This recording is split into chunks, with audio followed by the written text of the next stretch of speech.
Assalamualaikum warahmatullahi wabarakatuh. Nama saya Lisda Sri Arum dari kelas 3E. Di sini saya akan mempresentasikan mengenai materi surat referensi pribadi. Penjelasan yang pertama yaitu mengenai pengertian dari surat referensi pribadi. Surat referensi pribadi adalah surat yang dibuat atau dikeluarkan apabila ada suatu lembaga atau perusahaan yang memerlukan informasi tentang keadaan suatu orang tersebut. Misalnya, mantan karyawan suatu perusahaan karena perusahaan tersebut ingin meminta keterangan tentang orang yang bersangkutan. Jenis surat referensi pribadi bersifat rahasia karena hanya diketahui oleh pihak yang memberikan keterangan dan pihak yang meminta keterangan. Sedangkan orang yang bersangkutan tidak mengetahui apa isi dari surat referensi tersebut. Oleh karena itu, surat referensi harus objektif. Pemberi informasi tidak ikut bertanggung jawab terhadap keterangan yang telah diberikan jika seandainya di kemudian hari tidak lagi sesuai dengan keterangan-keterangan yang telah diberikan. Selanjutnya, saya akan menjelaskan mengenai macam-macam atau jenis dari surat referensi pribadi. Jenis yang pertama yaitu surat referensi kerja. Surat ini dikeluarkan oleh perusahaan untuk menerangkan perilaku, jabatan, dan kinerja seorang karyawan dalam jangka waktu tertentu. Yang kedua yaitu surat referensi dagang. Adalah surat yang diberikan oleh sebuah perusahaan kepada perusahaan lain yang akan menjadi kreditur tentang keadaan calon debitur orang yang pernah menjadi langganan atau relasi dari pemberi informasi. Selanjutnya yaitu surat referensi bank. Surat referensi bank adalah surat yang dikeluarkan oleh bank yang berisi keterangan perusahaan yang menjadi nasabahnya. Keterangan yang diberikan mengenai keuangan calon debitur yang menjadi nasabah bank tersebut, kejujuran pembayaran hutangnya kepada bank, dan lain-lain. Yang keempat yaitu surat referensi jabatan. Surat referensi jabatan adalah surat yang diberikan sekolah atau perusahaan mengenai seseorang yang pernah bersekolah atau bekerja di tempat pemberi informasi. Keterangan dalam surat tersebut berisi kepribadian, kreativitas, dan lain-lain. Baik, selanjutnya saya akan menjelaskan mengenai tujuan dari surat referensi pribadi. Yang pertama yaitu sebagai bahan pertimbangan bagi perusahaan yang akan menerima calon karyawan mengenai kepribadiannya. Surat referensi perusahaan dapat menilai kepribadian atau karakter dari calon karyawan, dan hal tersebut dapat menjadi pertimbangan bagi perusahaan yang akan menerima calon karyawan yang melamar pada perusahaan tersebut. Yaitu meningkatkan kepercayaan dari pihak perusahaan yang akan memberikan kredit kepada calon debitur. Adanya surat referensi terdapat keterangan yang diberikan mengenai keuangan calon debitur. Adanya surat referensi terdapat keterangan yang diberikan mengenai keuangan calon debitur yang akan menjadi nasabah bank tersebut, kejujuran pembayaran hutangnya kepada bank, dan lain-lain. Yang ketiga yaitu mengetahui keadaan keuangan dari calon debitur. Baik, selanjutnya saya akan menjelaskan mengenai bagian atau penyusunan dari surat referensi.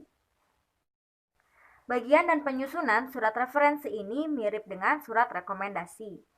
Secara garis besar, surat rekomendasi mempunyai 3 bagian penting, yaitu yang pertama kepala surat atau header, yang kedua isi, yang ketiga yaitu footer atau kaki surat referensi. Saya akan menjelaskan secara lebih detail mengenai 3 bagian yang telah saya sebutkan. Yang pertama yaitu kepala surat referensi yang terdiri dari 1 yaitu kop surat yang pada umumnya biasanya dibuat lengkap beserta alamat. Yang kedua yaitu kata petunjuk berupa kata surat referensi yang biasanya ditulis simetris dengan huruf kapital semua. Yang ketiga yaitu nomor surat. Nomor surat ditulis setelah kata surat referensi. Lalu yang terakhir yaitu alamat tujuan. Alamat tujuan ini boleh dicantumkan dalam surat ataupun tidak. Selanjutnya bagian yang kedua yaitu tubuh atau isi surat referensi. Yang pertama terdapat pendahuluan untuk menjawab suatu surat permintaan referensi dan pernyataan kesungguhan pihak yang menerangkan. Yang kedua yaitu identitas pihak yang diterangkan dan penjelasan mengenai suatu kepribadian, kelakuan, atau karakternya dan hal-hal lain yang dianggap perlu. Kemudian klausul. Klausul penutup yang berupa harapan dapat dimanfaatkannya surat referensi tersebut dengan sebaik mungkin. Dan yang terakhir yaitu kaki surat referensi atau footer yang terdiri dari tempat dan tanggal saat dikeluarkannya surat.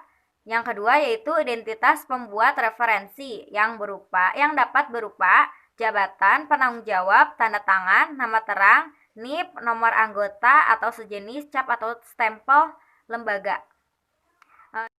Jika NIP, nomor anggota, dan sejenisnya lalu cap atau stempel lembaga tidak ada, maka hal tersebut tidak menjadi masalah. Baik, sekarang saya akan menjelaskan mengenai contoh surat referensi. Saya akan menjelaskan lebih detail tentang format penyusunan surat referensi. Di sini saya menggunakan contohnya surat referensi kerja. Seperti yang telah saya jelaskan sebelumnya, format atau bagian penyusunannya dibagi menjadi 3 bagian. Yang pertama, kepala surat. Kepala surat terdapat 4 bagian. Yang pertama yaitu kop surat. Kop surat. Kop surat di sini terdapat adanya logo, lalu nama perusahaan dan alamat lengkap beserta nomor telepon dan nomor faksimil. Setelah kop surat ada kata petunjuk. Kata petunjuk di sini yaitu surat referensi kerja. Jadi pada surat referensi itu ditulis kata petunjuk dengan huruf kapital seluruhnya. Setelah itu di bawah surat referensi diberi nomor surat. Lalu alamat tujuan. Alamat tujuan dapat dicantumkan ataupun tidak, dan di sini pada contoh yang saya berikan tidak terdapat alamat tujuan. Bagian yang kedua dari format surat referensi kerja yaitu tubuh atau isi surat. Yang pertama yaitu pendahuluan. Pendahuluan ini fungsinya untuk menjawab suatu surat permintaan referensi dan pernyataan kesungguhan pihak yang menerangkan. Jadi di sini diberitahu siapa yang membuat surat referensi tersebut. Lalu setelah itu identitas pihak yang diterangkan dan penjelasan mengenai suatu kepribadian, kelakuan, atau karakter dan hal lain yang dianggap perlu. Bagian identitas ini dimulai dengan ini menerangkan bahwa disebutkan namanya siapa, jabatannya apa, nomor NIK, alamat, perusahaan, lalu keterangan kepribadiannya seperti itu. Adalah karyawan tetap PT Metek Semarang. Mulai bekerja tanggal 3 September 2011 sampai dengan 30 September 2013. Selama bekerja yang bersangkutan telah menunjukkan dedikasi dan loyalitas untuk perusahaan, maka perusahaan mengucapkan terima kasih. Di sini terdapat penjelasan mengenai suatu kepribadian, kelakuan atau karakter dari Febri Yuda Pratama. Setelah itu, klausul penutup. Klausul penutup di sini harapan agar surat tersebut dapat digunakan dengan baik. Demikian surat keterangan ini dibuat agar digunakan sebagaimana mestinya. Setelah itu, bagian yang terakhir dari format penyusunan surat referensi kerja adalah kaki surat referensi atau footer. Terdapat nama perusahaan yang telah menulis surat ini, yang telah mengeluarkan surat ini, lalu tempat dan tanggal saat dikeluarkannya surat, lalu terdapat identitas pembuat referensi. Di sini terdapat nama, lalu jabatan, tanda tangan, dan cap atau stempel lembaga atau perusahaan tersebut. Terima kasih, sekian dari saya. Wassalamualaikum warahmatullahi wabarakatuh.